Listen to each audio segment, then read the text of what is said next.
Have you ever heard a local boogeyman story and then realized the terrifying part is that it wasn't just a story? This is Cropsey, Staten Island's most infamous legend. And what makes Cropsey different from every other hook-handed campfire tale is simple. Kids really did disappear.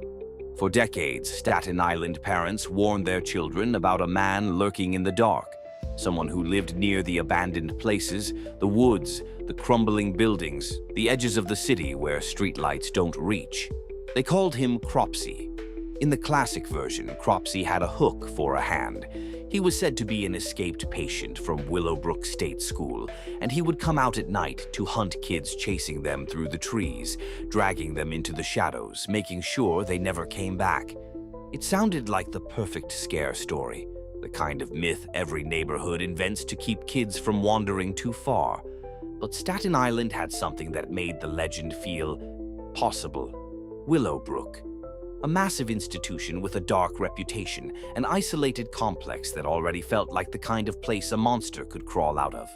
A place people didn't want to talk about, didn't want to look at, and didn't want their kids anywhere near. And then, in the 1970s and 1980s, the worst thing happened. Children began vanishing. Not lost for a few hours, vanishing. Gone. Posters, searches, panic. Parents afraid to let their kids walk home, rumors spreading faster than facts. And that's the moment the legend changed shape.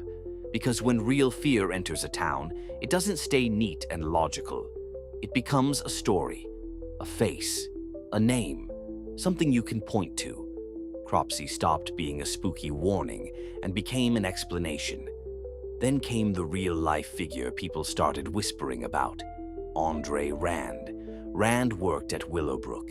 He was a familiar presence around the area, and over time his name became linked to the disappearances that haunted Staten Island.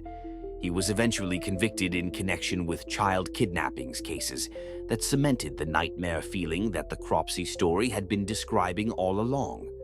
And once that happened, Staten Island's boogeyman legend became something far darker than folklore. A community watching a myth collide with real tragedy.